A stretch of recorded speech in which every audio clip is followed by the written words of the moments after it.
Hello, this is Asia Tech Podcast. My name is Graham Brown, joined in the Asia Tech Podcast studio by Tran. Hey. Lam, welcome. Thank you for inviting me. It's great to have you here. We're going to talk about your journey and WisePass and what it's all about. Your journey, France, Vietnam, Singapore, all over. We're going to delve into that in a little bit.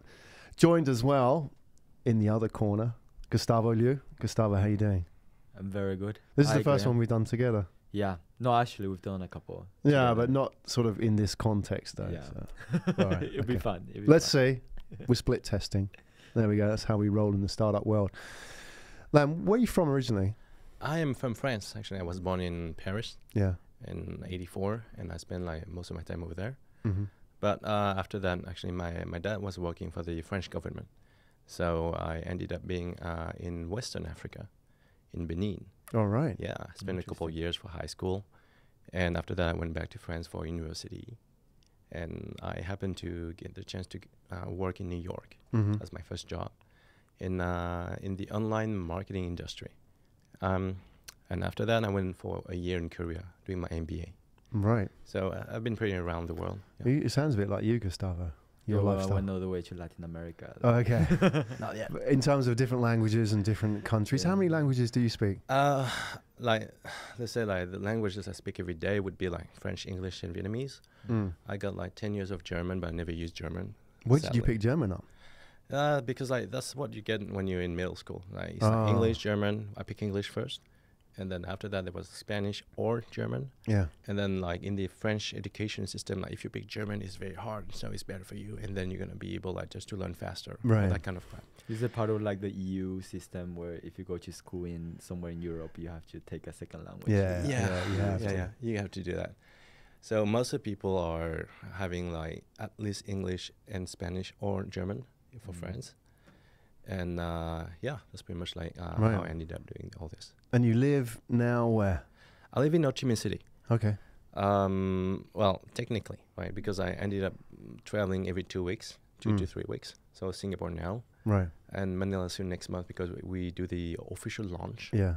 And then it's going to be Hanoi, Bangkok. And then we're launching Indonesia, Malaysia, and Singapore. Right. Your company is based in? It's headquartered officially now in Singapore. Right. That's where your Synco, that's your top level company. Yep. And then your operations are in? Vietnam, Ho Chi Minh City. Yeah. And we started there like 4 years ago. And now the core team is over there. Our engineers are over there. And the sales team, everyone is over there actually at the moment. Okay. There's a reason why actually now. I got a good reason. We got funded a year ago, and then I asked all my my friends who were CEOs, and they raised as well. They were successful. I asked one question though: what kind of mistake have you done after? And they said like we spent way too much money on expansion and putting and hiring a bunch of people around. So what we do now is to centralize in one single location, and then we hire less, and then we go step by step. And the reason why is because when you work and raise a lot of money, you think you have a lot of money. Superpowers. And actually your revenue forecast, you are less likely to hit the revenue forecast, and you're likely to spend more. So this is what's going to happen all the time. Right. So it's more careful, like it's more cautious, just to make sure like you just go step by step. Yeah. How many people are you now? We are officially 19 people. 19 or 90? 19. 19, yeah. Yeah. Based in Ho Chi Minh. So mostly in Ho Chi Minh City, and in every city we have like sort of like a business development, soon like city managers, and they are responsible to build the supply because we're a platform, and then building the demand. Yeah. So this is how we structure at Okay. WisePass. Great. We'll talk a little bit more about the business model. I want to jump into your pitch deck. Sure. And then have a quick skim through some of the key talking points from your deck here, which we'll bring up on the screen. Maybe, Lam, you can start by helping us understand what WisePass is. So what is it? Let's put it on the table. What exactly is it? Sure. Like if you talk from the end consumer standpoint, it's very simple. Like it's a lifestyle app. People subscribe starting from $300 a month. And with that membership, people can actually get access to like a free bottle of wine every day or spirit, meals, a Starbucks coffee, movie tickets, and soon even more like airline tickets. You can just book a flight for free. So this is how it works. Right. So for $300, I get a free bottle of wine every day. That's not Singapore, surely. That That is $300 almost for a bottle of wine here in Singapore. Let me correct you. That is not yet Singapore. Okay, right. So that's specific to Vietnam, is it? That one? Vietnam, Thailand, Yeah. the Philippines as well. Yeah. Okay. So help me understand it. It's a subscription-based Mhm. model. Yeah. So I, as a consumer, would spend $300. What am I getting? Why would I want to do that and not just buy it individually? Let's say like a bottle of spirits, a Jack Daniel's bottle, right? Yeah. That's going to cost around $100 at the bar, because this is what you get at the bar for free with WisePass. And if you go more than 3 times a month at the bar, at the club, at the 5-star hotels and restaurants, then it totally makes sense, because you're just going to save money, right? Mm. So that was like the value proposition or the problem we were solving for some guys who would go out a lot. We Right. were pretty much like a nightlife app. We were like, if you want to go 6 million VND is like around $300. Yeah. And this is pretty much what you spend when you get to the club for one night Right. So in Ho Chi Minh. in Ho Chi Minh. So when That's you actually more than Singapore. Yeah. That's That's a not big really- night out. that's Yeah. well, this is what we spent. Yeah, they're ballers. And you would go out to the club. You would spend like this $300 would be like 5 people, and that's actually the bill, right? Mm. Now the thing is like the pitch was, well, for that price, $300, you can get a bowl every single night for Mhm. free. And then for guys who would actually pay, they understand the value of it. So this is why. That was 2 years ago. Right. Here's what we discovered. It works because those guys who would scan almost every day and then slowly use less and use it on average 8 times a month, which is still good because that's worth $800 Mm. and you just pay $300. But we're a tech company, right? So we got to make sure like those users would keep using our product every day. But alcohol is not really a good fit for us. So we listen to the members and say like, so what do you want? Mm. So to make sure that people would renew and so we would be sustainable, we listen to them and say, well, I can't drink every night, but I'm eating every day. So if you can put lunch or dinner, Mm. that would be awesome. So for the nights or for the days where I'm not going to drink with my buddies and my clients, then I can get a lunch. Mm. I have to eat anyway. And we started like that. Actually, we started to put the lunch. So you eat every day and then the dinner. And then we started to ask another question because we did it. What else do you do? Well, sometimes I'm too busy, so I don't have time to even go out. I just order something else. I go out for coffee sometimes. I do the coffee meetings in Starbucks. Mm. Can you put a Starbucks as well? So we did. We went to Starbucks and we say like, we'd like to make a deal. And so we did. So now like with the membership people, those people can actually start to use WisePass with Starbucks. Right. Let's flash that up on the screen because we've got some of the partners here. And maybe people can understand it a little bit better Mm-hmm. when they see it in the context of the kind of. We'll come to your data in a minute. You've got the partners here. So we have Starbucks, Marriott, etc. So with Starbucks, if I was just to focus on Starbucks, Uh-huh. what would I get for $300? You would get there, you scan a QR code, Yeah. and then you can get any drinks, any size, every day. Every day. How Every many drinks? One drink. One drink a One day. scan, one drink. Right. What So about that's food? Food, like one set lunch, one set dinner. in Starbucks or in somewhere else? In the restaurant. Right. So I can get one Starbucks coffee. I can get one lunch and one dinner, or one dinner. Or So a lunch or dinner, Yeah. and one meal. One Starbucks and one meal. Can you get them all in the same place, like in Starbucks? 'Cause they serve food there as well. today for Starbucks, like the way we did and the way we launched and designed it was to make it super simple. Yeah. The value prop is one free drink, any size, any drinks. Mm. They do food, but we're waiting for their staff and actually for the whole entire Southeast Asia just to adopt that model first, and then after that we can actually increase and the revenue for them by doing food. For the restaurants, we did it in a very simple manner as well. One set lunch, and then that's it. So you Yeah. scan and you eat and you choose whatever is in the set lunch. Same thing for set dinner. Everything is set. And that simplifies the process for operations. Like they don't have to think about it. It's very simple for the end consumer because it's free dinner. That's it. You just Mm. get it. Unless you're really hungry, you want to order like 5 different more items, fine, but you have to pay for that. Usually if it's well, The quality of the food is extremely important as well, because like we pick the right places. Because like since we move from nightlife to lifestyle, we're looking at all the details, like making sure like you want to have a good time. This is how we define lifestyle. If you want to have a good time, how to have a good time when you get to the restaurant? Is it because of the product, because of the service, because of the atmosphere, because of the setting, because of the view the restaurant may have? What are those dimensions? So we look at it, and then we take our time just to really experience it. And we experience also consistency, because like one of the weaknesses for F&B is HR. It's pretty unstable. Some waitresses or waiters would be here, then the next day they're not here anymore. And they were making a great difference sometimes. So we're looking at all that, and then we actually talk to the restaurant. Not the other way around, where we try just to get and list everyone else. This is why like a lot of people were asking us, like, are you like Yelp? Or are you like a food review website? And then we just search and then that's it, right? We don't do that, actually. We don't list everybody. We have to make sure like there's like those dimensions, like it has to be like really good. It doesn't have to be extremely fancy or extremely expensive. I'll give you an example. In Ho Chi Minh City and Hanoi now, we got a really great pizza place named Pizza 4P. And those guys are killing it. They're full almost all the time. It gets to the point it's ridiculous. You got to make a booking. And at every day, it's full all the time. So you got to reserve like a day in advance. And they're very good, but the pizza costs only $10. So it's not like $100 type of experience, right?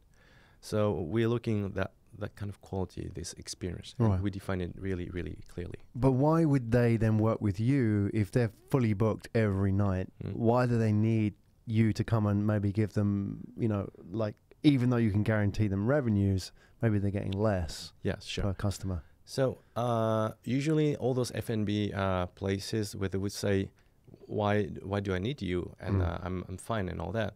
You're like those like Groupon websites, right? We buy full price, first of all. And most of the time our customers are like executives, directors. So that type of customers, they want to have it. They want to make sure like they come and experience it. And because the average spend on the bill is actually higher. And we can prove it. Or they have their own system. They can actually check and track. The problem with F&B is they usually don't track much. But we do with our system here. So we can come and prove it. Got it. And in terms of you and your business, how far are you into that business? When did you start, and what sort of stage are you? Are you at revenues? Maybe you can share some numbers with us. We started in October 31st, 2014. That's the day we incorporated in Vietnam, Ho Chi Minh City.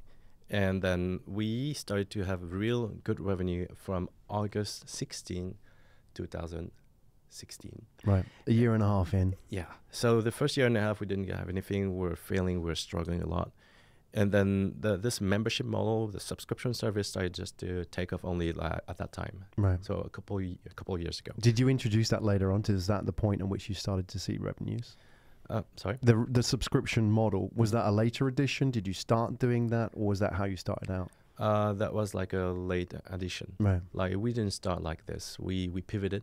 And then when we pivoted and got this subscription model, this is when we start to get the market fit. Right? And the revenue started, and we're growing like 50% every 3 months now for the past 8 quarters straight. And so the market fit is here, and we are at a stage where we're working more on scaling the business, because we are now not running in 1 city but 4. And I can see clearly like all the bottlenecks, like how do we pay back the vendors? How do we make sure like we can hire good people? What if we go to 10,000 visits a month? We're doing like 1,500 to 2,000 visits a month for this quarter now. What's going to happen? What kind of issues do we have? What about the user experience? Can we make it consistent? Did we make any mistakes? We have to say no sometimes to some vendors. Like, oh, can we do this? Can we do that as well on WisePass? We got to say no. And we got to focus on making sure like the user experience is really good. And this is why like on the pitch deck, I emphasize like on a few slides, we got to work with global brands. They're very professional. They're process-based. And they're helping us to scale, because Starbucks has 27,000 locations around the world. The Marriott Group has like more than 6,500 properties. Mm. Those guys can help us to scale. So Yeah. if we do a good job and we're laser focused and it works and they don't have to spend more, and by the way, we buy full price, we're great partners. Okay. What I want to do is ask you a few more questions about the model, and then what we'll do is I'll hand over to Gustavo, who's going to delve deeper into maybe more of the technical side and also about the ICO part, which me is off limits. I don't understand enough to be able to talk intelligently about this, so Sure. I can talk about the money side at this point. I've got to admit, initially when I heard the model, I was skeptical that, you know, how would people, especially in a market like Vietnam, like be interested in this model? But you are already making money. Yeah. So, you know, I'm wrong, you're right. So that's how it works, right? The money speaks. Maybe we can flash up the pitch deck again. You've got some of your numbers in here, which Sure. kind of speak for themselves, which, you know, say, shut up, Graham, like you're wrong here. We've got the WisePass revenue numbers here. So obviously, you know, you've already mentioned that you're growing 50% quarter on quarter. Yeah. Where are we now in terms of, you know, my eyesight is not good enough to better see that far across the room. Can you maybe just talk about where we are in terms of your revenues at the moment? So last quarter is Q2 2018. That was $87,000, $323 revenue, and then this quarter we have to hit like $135,000. Right. So it's pretty. Yeah, it's going. Right. The question is, does it? So that's why like I'm in the stage where I'm growing right now. I'm scaling, and then how fast can I keep growing at this rate at 50%? So we're talking more about 30-50% maybe like in a year from now. But we think like this is going to grow more and more because like our customers, so we got to talk about the customers. Who are they? Those customers are pretty much like guys, 70% of them, 28, 49. They're using WisePass for mainly business purposes, and the company is actually paying for it. So it's a corporate business. And they use it because like they're going to bring the client out. They use it because they get a business lunch, they get a business dinner, they get those coffee meetings. And guess what? Sometimes those men, when they get promoted, right, they get a better salary and they get to travel. That is why we're adding Grab, and that is why we're adding airlines, so they can just book it on the WisePass. And then we capture the travel budget, the F&B budget from all those corporates that will use and spend money on those salespeople. Yeah. So effectively what you're doing is there's a couple of pain points there. Maybe we can talk a little bit about Sure. that. The first one is that, let's say, I am a founder of a company, for example. I'm a founder of a startup. I've been an entrepreneur for many, many years. And, you know, I do meetings in coffee shops like Starbucks. Almost inevitably it comes out of my personal pocket, even though I and the company are not too dissimilar, right?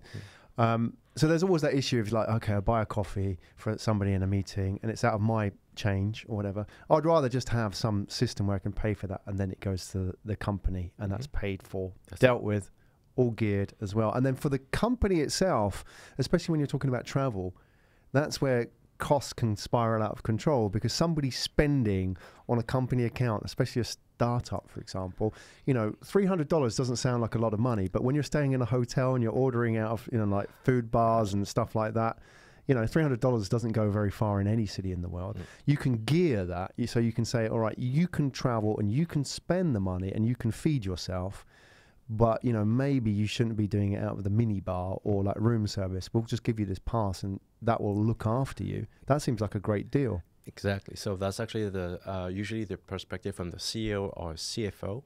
Those guys, they want to set the budget and want to make sure it doesn't get over. That's one. Second, they don't want to get all those receipts and collect all those papers. And imagine like you get like 10, 20 salespeople that will bring each of them like 10 receipts on average a month.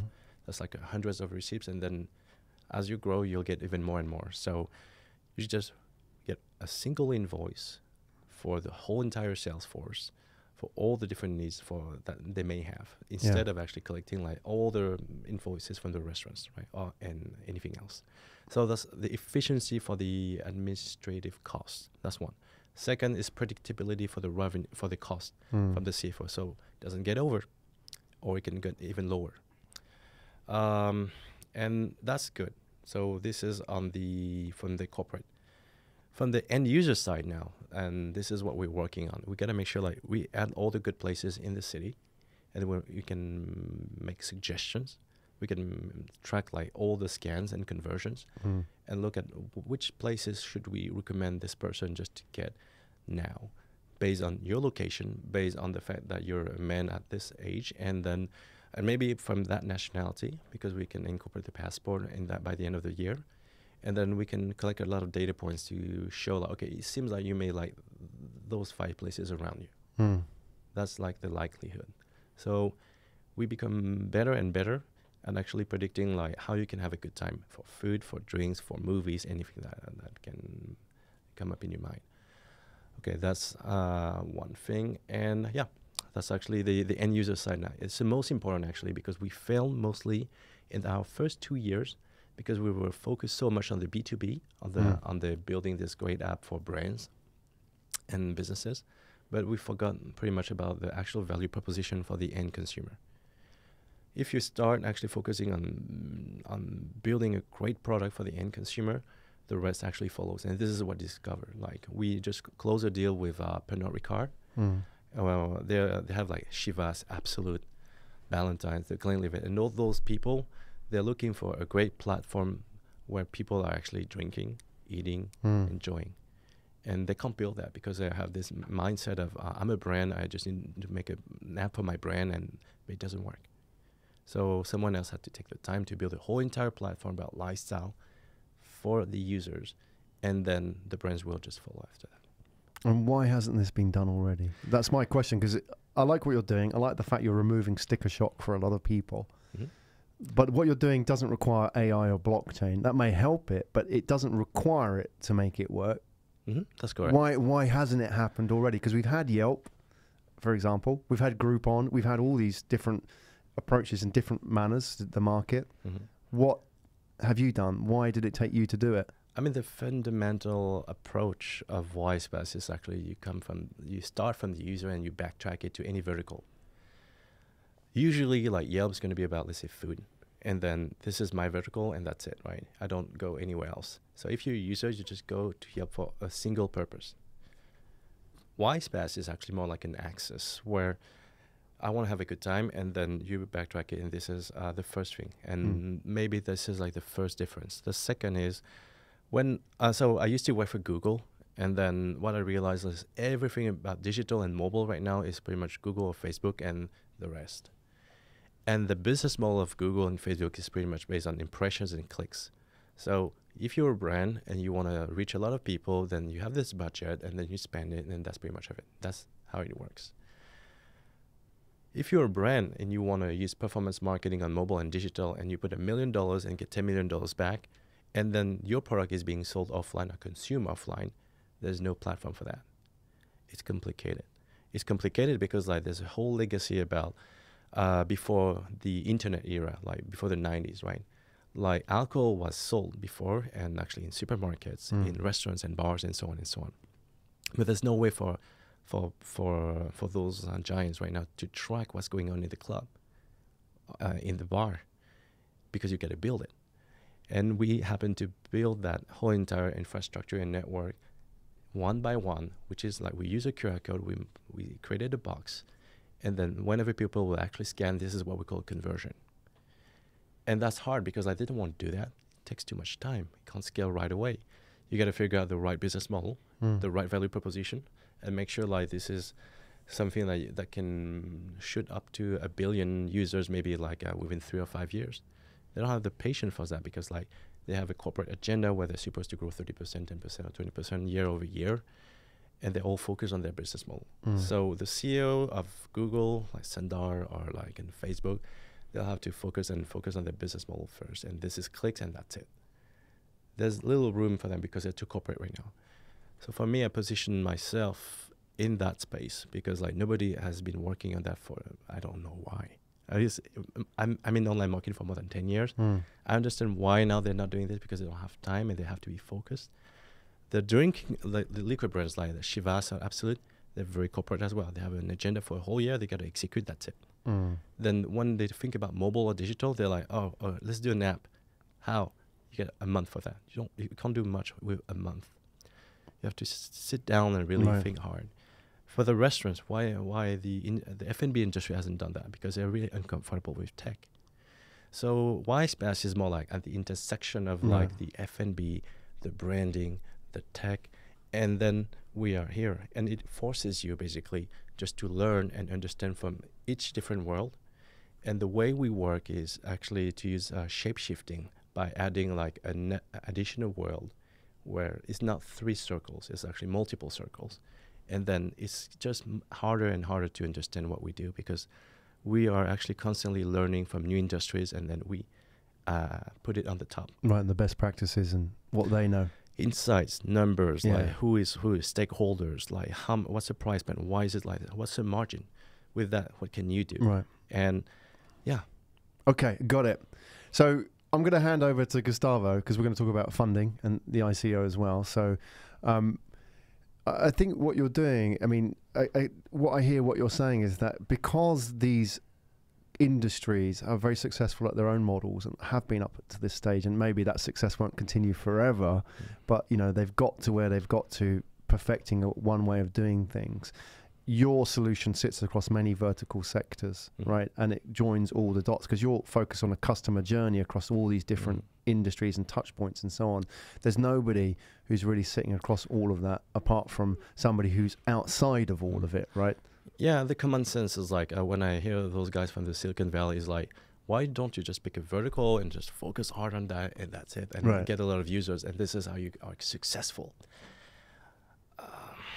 And then I usually like to use critical thinking. It's like, why? And how is this going to make me more successful? And why are we not taking a different approach? Like, why don't we actually take a lot of different verticals? But it's not just for the sake of actually debating. It's because, like, how can we build more value and actually build a great business that's going to become much more scalable and bigger? And that's actually the main questions I'm asking first.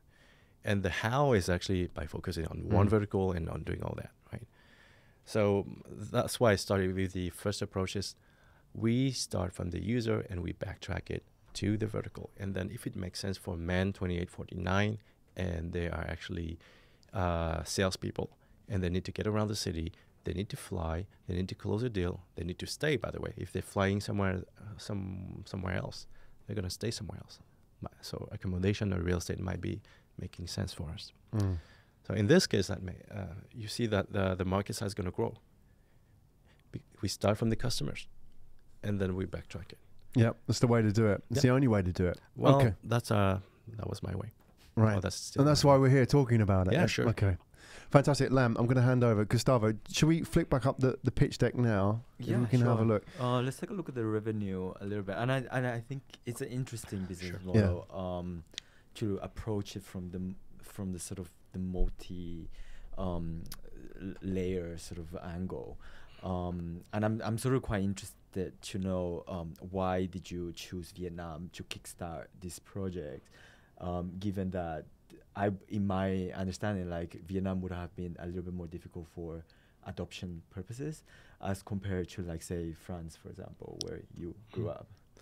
I'd say like it's more a personal thing. Like I wanted to live in Vietnam, and I realized that only like 4 or 5 years ago when I was in Google. Yeah, I was the head of marketing of a group buy website. I got the opportunity just to fly to France and work for Google France. And then the only thing I thought was just to come back. Yeah. Every quarter, when do I get back? So I got back. And after I got back, actually, I just got this job as a head of marketing of Tiki in Vietnam. It's a retail website. And the problem is actually, after that, I got bored because it would be the same thing over and over. So this is when I started WisePass, and I was in Vietnam. But the question was, what am I going to do? And this is to answer the question, why did I start Vietnam? Because I was there. I was already there. And physically, that was where you were. I was physically there. I wanted to be there and work on a problem that nobody has solved before. Yeah. That was actually the most important. And when I found the right motivation, and the question was really simple, like, what do I want to do from my 30s, 30 to 40? I'm going to allocate 10 years of my life on working on a problem that is extremely hard to solve. And I wrote an article on Tech in Asia why on Vietnamese start going global. Three reasons. One is because like they just copy paste. So take a proven mold and then you just bring it back. They don't know how to internationalize. We don't see any regional or even global startups. And three is the ecosystem is really weak for now. Yeah. It's getting better, but it's not there yet. So what about like I build a global startup and take on that challenge for the next 10 years from my 30 to my 40. And I can actually give this as a legacy to this country because my parents are Vietnamese. So now that I found the right motivation and I knew it 4 years ago, I'd say, okay, there's enough like meaning, I guess. Yeah. So the meaning is driving you like as a human being and give this emotional energy to wake up every morning and say, I'm doing something that's going to be big. Yeah. And then it's not something in your mind. Revenue goes up. You can see the charts. The product is evolving every day, every 3 to 6 months actually. Right. And then you see more and more people like recognizing that. So that was my way just to motivate myself to start from Vietnam, think about like what I want to give back. And I think it's great. It's pretty cool. It's like breaking the mindset of people thinking like Vietnam, you don't innovate. And then, well, here you go. And what has it been on the adoption side, some of the challenges as compared? Because if you go to Europe, for example, that's the reason why I ask about France, because everybody's sort of using more digital payments and it's barely anybody's using cash. But then, going to Vietnam, trying to get some of the suppliers, because you have the demand side and the supply side to go digital, right? How has that journey been? Yeah, so we benefited from the fact that like the mobile adoption is really high, but the bottleneck is more like the low adoption of credit cards, Visa and MasterCard. But to be honest, like we don't need like that massive adoption of credit cards. There's 8 million credit cards issued for Visa only in Vietnam. We believe it's more than enough for us to be profitable. Actually, right now we need, I think, a few 100 more paid subscribers, and then we're good. We're breaking even. So I think, and that's Vietnam, right? So is your business model tied in with the credit cards? Well, maybe with some cryptocurrency. Let's do it. Open the Pandora's box of crypto. No. Go on, do it. Oh, the word It's is holding out. back from mentioning blockchain. We're using only like we're using Braintree, so it's Visa, MasterCard, Amex, and maybe in the future Alipay and Union Pay. So yeah, it's pretty card based, and the reason why is because like it's very scalable. Because when you do cash, you got to do cash collection, and it's harder to actually grow and scale. Yeah. So that might be a limiting factor for me in the future because I haven't done that. But if you think about the long term, then using cards and growing like across all the countries is much better. So could you take a look at the slide on the revenue? Because it only shows revenue. So what % of that is actually, what is your margin, your profit margin? It's actually on the slides, the 2 slides right after. Okay. Next one. This one? So margin is 40% for standard, and margin for premium is 70%, which is the next slide as well. And this is based on a single type of form of revenue model, which is subscription model? That is correct. Or is there any other type of revenue? Yeah, it's based on the subscription service of $300. Then the premium is actually $700 a month. So you mentioned that you pay your suppliers full price. Does that mean that you are adding the 40% onto your customers are actually paying the additional 40%? Or how do you make that 40% in between? Okay, so let's say I charge someone else, like I charge you $300 today. And then there's an average, right? But I'm just going to talk about the financial flow. So I receive $300 from you, and then you're going to go and get a meal, you're going to get a bottle of wine, and you're going to get a Starbucks coffee. Yeah, I got to pay for all that. So my vendors would be the restaurant where you get a meal, the Starbucks coffee, and then the brand, the bottle of wine I purchased from the supplier. Yeah, at full price. Yeah. Or is that their cost price? So are they retail price, or is it their actual cost? Okay, so now there's like retail price, wholesale price, and at cost or with a discount. Yeah. So for the bottle of wine, we buy it at wholesale price. Okay. So at the bar, actually the margins is really high. It's like 60 to 80%. Sometimes. Yeah, that's right. So we skip all the margins. We take all those margins and give it back to the customer. So we don't actually make a margin on the bottle. Mhm. We, in Vietnam, buy a bottle of wine or spirit from $10 to like $15. So that's the average. A cup of coffee at Starbucks in Vietnam, because it's more expensive here, is like $3.50. And Singapore is actually $4.50. I just did the math today. And then if you talk about the meal, it's around like, it can range from like $5 to like $15 for a meal. Okay. So lunch or dinner. Mhm. Sometimes we do what we call experience, which is called like, there's an Italian chef from Rome. And you know what? $50, it's on us. And then a lot of people would come there because they value that, right? I want to get that experience. I want to have a good time, right? Yep. So the way we do it is actually to pick those experiences that sometimes restaurant would offer. Right. So that's a financial flow. Like we get the money from the subscribers through the Visa card or MasterCard. We pay the vendors back, and that's it. Is it more like economy of scales? Because if you assume that everybody, sort of like a gym membership, right? You assume everybody starts to show up at the gym membership. It's be super crowded, but you hope that some people won't fully utilize those credits. What is the percentage that's being utilized of of your consumers? So let's say at the moment, it ranges like from 10 to 12 times on average a month. And what we're looking for, like, it's really counterintuitive. It's we want them to use it more than 12 times, 15 times, or 20 times. Okay.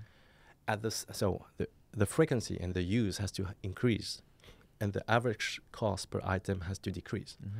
That is why we put more items like Starbucks. CGV is like a movie theaters in Vietnam, in Korea as well.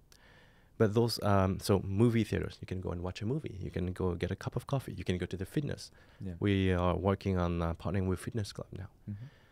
You can work out, so exercise, which is good. And then because you use WisePass a lot, then the correlation is actually, your renewal is actually higher. Like people that use it really value it. Okay. So what we want is to actually have people really using the app almost every day. Because consumers don't buy products, they buy experiences. And this is essentially what you guys want to enhance that entire experience for the customer. Yeah, and we want that. We want to make sure like it's a great product that can be used on a daily basis. Yeah. And then the minute you get that product that can self-improve basically, then you get value. So it's like, one is convenience. Sure, like we started 2 years ago, like, oh, you save a lot of money because like if I hang out more than 6, 7, 8 times within a month, so I save those amount of dollars. Great. But then we put the movie tickets with the Starbucks and this and this and that. So this is like more convenience now. And we got a balance between like the cost and the convenience. And make sure like anything we add in the system will be really beneficial. So the value perception is high, even though sometimes the actual cost is not. So this is like a funny thing, like people are very emotional or logical for men in the beginning. You guys will do all the calculations. Oh, this is how much I'm going to save, and based on that. And you totally forget like you're emotional as well as men. And the minute like you use WisePass, you'll be like, okay, whatever. I'll just use my coffee today because I don't want to get a drink. And then you'll forget what's going to happen. And then over time, you just get this habit of using WisePass. Okay. Is there any particular reason why your primary target demographic is mainly men? Because women are equally just as, they probably spend a lot on lifestyle more than men, under my assumption. Let me get a drink. And we can talk about this all night. It kind of feels like it. Well, it's like a gender thing. It's a cultural thing as well. Who pays for the drinks when you go out? It's mostly men. Sadly, I wish like more women can be empowered, so they would come and tell the guy, I want to pay my share as well. Or we could be Europeans and go Dutch, right? we could do 50-50. But I wish women would be the one paying for the whole ball every time a couple would go out and say, yeah, because I'm an independent woman and I have my own income. Sadly, at least in Vietnam, we see that more men are paying. That's what I see. But I encourage women to pay more for men. That's what I wish.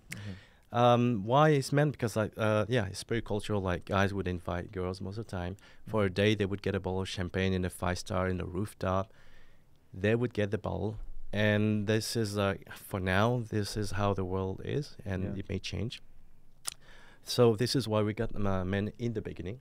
Yeah. That was like pretty much like 100% men. But now we have like a different type of demographics. Like we've got women, and I was very surprised, but of course now it makes sense. Like women that are 35 plus, divorced, or executives, or executives. They already have money. They don't need a guy just to go out, and they want to enjoy with their girls. Mm-hmm. Okay, in this case, it makes sense for those women. And if we're asking like a young female, 22 years old, with no income to get a WisePass, it wouldn't make sense because she doesn't have income yet. And then maybe usually she would go for a ladies' night. Okay. So because like this thing as well. So it's sort of like because earlier on you said that the core of your demographics is actually the corporate staff, right? Yeah. And it kind of does make sense that it starts to open up that demographic from purely focusing on the end consumer, which is just men, as opposed to the corporate will include women as well. And that kind of widens up as well. But at the same time, do you see that corporates are, from what angle, because it kind of looks like from your revenue perspective, are you capping your consumers' ability to spend? Or have you found that kind of as a challenge, or are they able to spend more than $300 if they wish to? It depends. Like we started with a plan at 300, so we call this a standard plan, and now we get the premium plan. Premium is actually $700, and then you can use it. So a standard, you can use it once a day for any items, but you gotta use it only once a day. Yeah. Premium is actually twice a day, so you can actually go out and get a bottle here and get a bottle there. And then we've got the elite plan, which is going to be $2,000 US a month, when you can use it like 6 times a day. So the question is, do we cap it? Yeah. Well, now that we have those plans, not really. They just need to upgrade to a new plan. Exactly. Okay. So you say like you've been tasting the standard plan for like a week or two, and then you want to upgrade. We got this case. We got some Korean customers in Vietnam because like Samsung has invested a lot of money now for their Galaxy phones. Yeah. So a bunch of Koreans have a lot of money. Okay. And they use a premium. And they start from the standard for $300, and then the company is going to pay for that. Yeah. And then they quickly upgrade to the $700. Cool. So since we're 700. talking about spending, let's talk a little bit about your ICO. Yeah, sure. Let's open that box. So blockchain. Mm-hmm. At what point and what was the reason behind wanting to go into the ICO world? Well, I'll be honest, the story is a year ago in 2017, 2018 now, yeah. Okay. So a guy came over and said, hey, let's do an ICO because like a lot of money can be raised and this and that. And I wasn't interested. I rejected it. And because I'm really old-fashioned in terms of business, it's about customers, revenue, growth, and all that. And one of my customers, actually, a premium one, came over and said, you got to do an ICO. Yeah.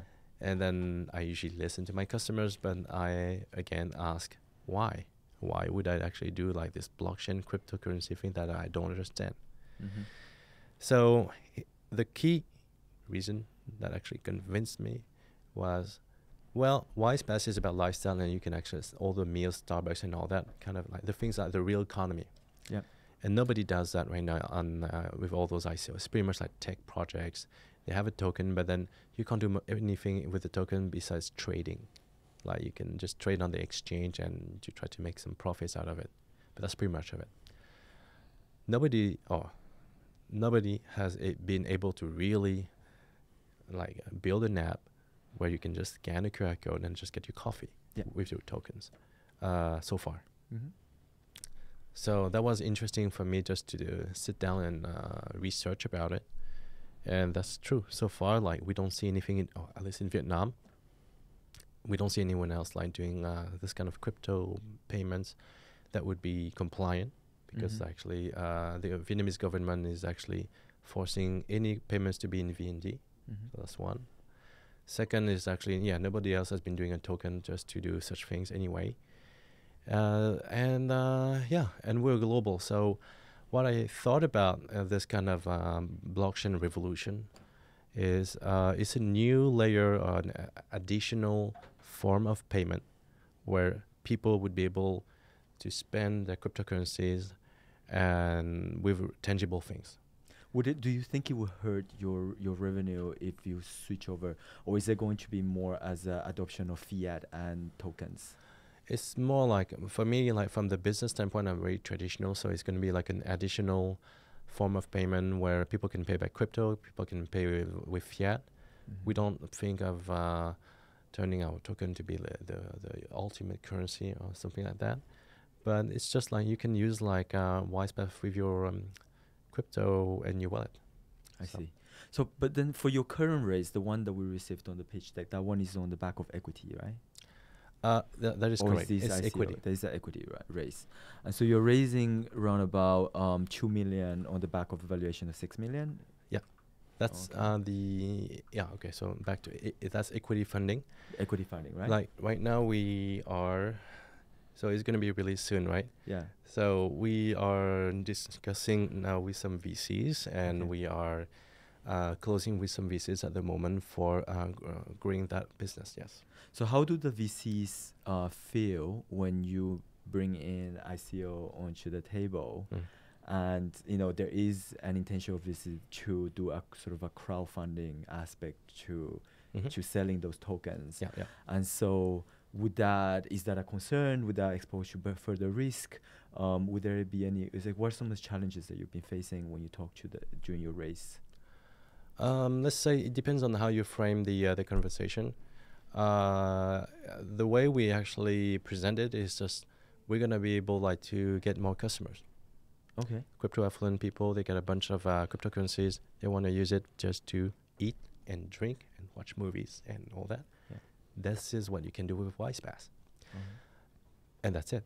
So we're not we're not going to do an exchange. We're not going to do some stuff in trading. We just keep focusing on how to get people a good time. Okay, cool. It possibly could open more avenues to sort of payment method, especially as there's more of the sort of token trading craze. People are opting to pay using Ethereum and Bitcoin as opposed to using fiat these days. Yeah, I mean, it's very volatile for now. I'll be honest, today, the past few days, we saw the Ethereum just crashing, and now everyone is just panicking right now. And for me, I don't care. I mean, it doesn't really affect WisePass. Right. Actually, to be honest, it's even great because we can buy more for liquidity purposes. Okay. And then the business doesn't, people will always eat, drink so far, watch movies and get around the city.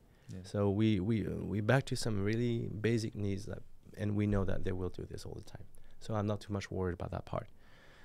The blockchain for now, still has a lot of things to solve. One other thing we're trying to discuss with another company is called Kyber Network.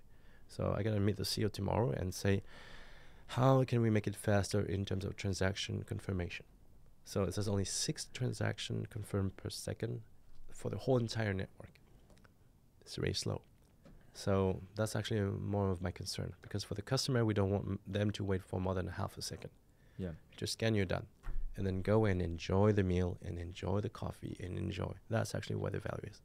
We bring those emotions. We don't want them just to be just frustrated, waiting and everything. Yeah, the tech should be just like a thing to help the human beings just to enjoy more, rather than just being a thing for the sake of it, right? And that is essentially where, in the whole sort of blockchain space, we're still very early, and a lot of sort of payment systems trying to figure out how to make things more seamless and more faster.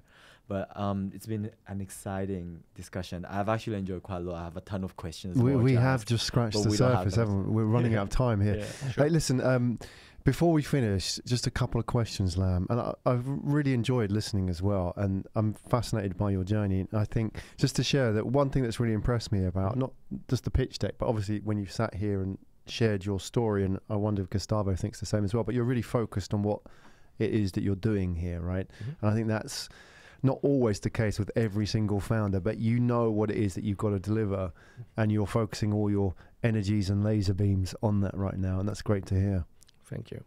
So I guess this is how you can be successful, right? You got to be very focused and put all the energy in. Yeah. and that's it. So I think like I learned this from like Guy Kawasaki. And like at the moment, here's what I'm doing. I'm just focusing on sales. Actually, 3 things: sales, sales, and sales. Yeah. So that's it. Because that's what it is at the end of the day. Yeah. That's exactly. I mean, as I say my background is sales. Oh, okay. So, it's all about sales, and businesses fail because of sales. Either the costs are higher than the sales, or the sales are below the costs, right? That's what it's about at the end of the day. So getting out there and selling. The question that I want to ask you in closing, Lam, is that people watching this may be similarly inspired by your story, and they may be people that want to join your team. And being a startup founder, I don't even need to ask you if you're recruiting, because everybody's recruiting in startup world. It's the endless cycle of recruiting, looking for talent. What kind of people are you looking for at the moment? Are you looking for hard skills? Are you looking for a particular mindset? Just give us a flavor. Sure. Actually, that's beautiful that it's on the pitch deck. What we're looking for is just people with great learning capabilities. Because of the nature of WisePass and the shape shifting and with the value proposition and all that, we can't just hire people that are actually going to be just like that, and then this is what I do and this is it. We need people that will be able to constantly learn. That's actually 1. 3 things I'm looking at when I'm hiring right now is actually performance, the attitude, and then the integration with the team. Because the way we see it for HR is like we're human beings, so right. I'm looking at the human body is like the company, and then the new person we're going to bring in is going to be like an addition to the team, and then it's going to be like a part of the body, right? And you got to make sure they integrate well, because if one organ fails, then the whole entire system is getting slowed down. It's not efficient, and then things going to slow, and then somewhat like you got to either like fire the person or not. So we want to really make sure we don't have to do that. We want to be really selective, and the way we hire is actually to go through 3 interviews and talk to me, talk to your future boss, and then make sure like we get those 3 things actually clearly communicated before. I take care of the vision, and then I make sure like this is actually aligned with the candidate. And then if they understand that for the first 2 months, and then I really pay attention to those details, then they can pass the probation. And it's actually the corporate culture, you can say that, really care about this part, because that's pretty much like what I can control eventually when the organization scales. I'm not going to be able to micromanage people and all that, so I got to make sure that at least the culture is going to be around. Yeah, that's, I mean, looking at Steve Jobs on LinkedIn this week, all the videos I've seen shared talking about what makes a great leader is that they don't manage people, and great people don't need to be managed. They just share the vision, and the rest should take care of itself. That's the ideal case, yes. Ideal case. Well, we live in the less than ideal world, but you have to start with the ideal perspective, and then sort of correct. When the rubber hits the road, that's what it's all about in startup life. Yep. Well, hopefully I have more things to share in the future with you guys. I'd love to hear that, and come back on and share, the results of your ICO and your global domination plans. Yeah, well, step by step. Step by step, little baby steps, but it's working out really well. Lam, it's been a real pleasure having you on the show and hearing your story. That's Lam Tran, everybody, co-founder and CEO of WisePass. Best way to get hold of you, Lam? What would be the most effective channel to reach out to you? It's very simple. Like, you can just email me. Right. There's 2 ways. Like, first email lam@wisepass.co, or you just go on the Facebook page, and I usually receive all the messages as well. Excellent. Lam Tran, thank you very much. Thanks, Graham.